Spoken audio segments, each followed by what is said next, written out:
So he came to his parents at Brighton for the last time.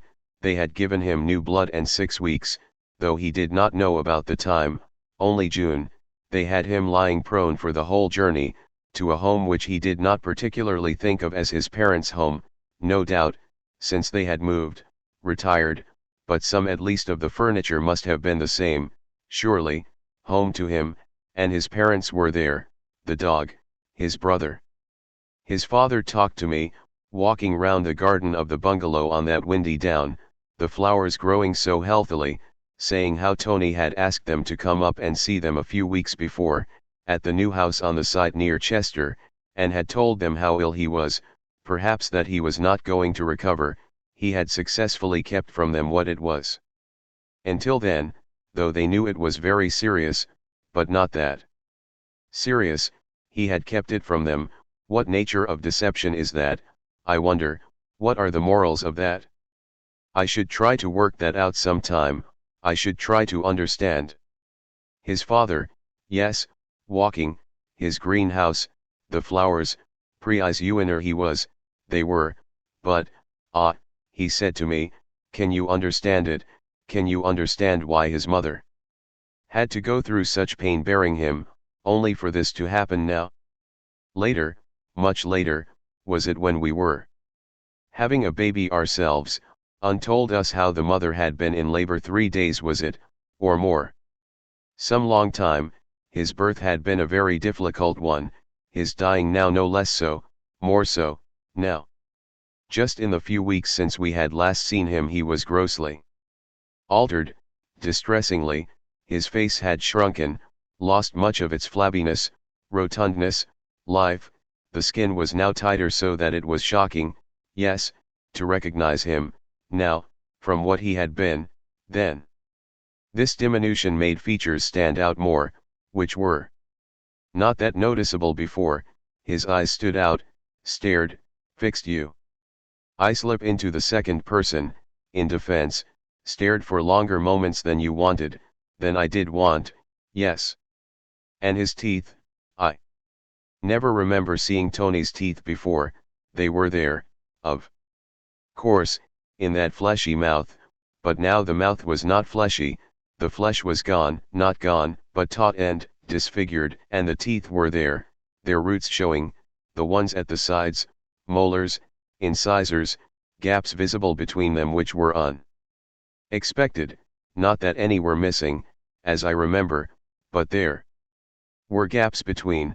Perhaps the gums were shrinking, too, with drawing. Perhaps it was affecting the gums, that the teeth should appear so unnaturally, I do not know, but it was affecting him. Everywhere, I seemed to think, now, from the way he looked. His skin too was yellow, where it had been white before, a pallid, unhealthy color, then, when he was healthy. Now it was as in jaundice, I imagine. The kidneys affected, is it? I don't know, or the liver. How little I know about medicine, the body, anything. All I had ever seen of his illness was in his face. Why should I have seen more? Now his face was gone, except for the eyes. The eyes were his still, intelligent, staring, when he did concentrate enough to look at me, but in a new setting. His hair was unkempt, yes, that's the word. Why should he bother to keep up that sort of appearance when all the other appearances were not being kept up as a result of this gnawing inside him, by this excruciating pain? Yes, and now he really looked like a man who had undergone months of pain, fear, to me. Perhaps he had kept it hidden from me, from others, until now, not from his wife, I'm sure. He could be himself so much with her, yes. In that same front room of the bungalow, their home now, again, the child's bed now. He was perhaps too big for a cot, by now. In the one room, they had bought a tape recorder themselves now. He had, they said, recorded conversations, tried to write things as well, poems, against this unwelcome shortfall. It stood on a dressing table before the window, the tape recorder, opposite to the bed, his feet towards it. Went about her business, the boy about his, running in once to stop suddenly at the sight of us two solemn by the bed, then as suddenly go on playing. He was playing games by himself, the boy, running into rooms, saying something in his invented language, running out again. At some point on that visit, it was the last visit, I offended them, his father, I think, someone, everyone perhaps, by taking exception to the news that a vicar had been visiting Tony fairly regularly since he had come down here this last time. I remembered what he himself had said about the priest praying at the radiotherapy unit. I remembered Byron dying in Missolonghi, saying he would have no weakness now, not give in to the bland ishments of religion, no Pascal's wager for him, no, he said to Trelawney, something like that. I do not remember the exact words, Byron's words. I doubt there was anything about Pascal. He was later, was he later? And I was not going to allow Tony to back out now. It would be a negation of everything he stood for, I thought, for which I stood, too. I could not allow that. It upset me. This I certainly could not understand. The father was, I think, offended. Perhaps he did not know the things his son stood for. To me, everything we know about someone is perhaps not the same, even radically different from what others, another, may see or understand about them, him. What use are such generalizations? I told Tony of my reactions, I think, when he told me, I do not remember this clearly, or his father, but unexplained that the vicar was visiting only as a friend, a new friend, socially, really, they did not discuss religion, or hardly. And now I think about it, I reacted in just the same way as Tony himself had to the religious funeral of his friend. What was his name, some years before, the man who hanged himself, as an experiment? Was it an experiment? Just the same, I was reproducing the reaction.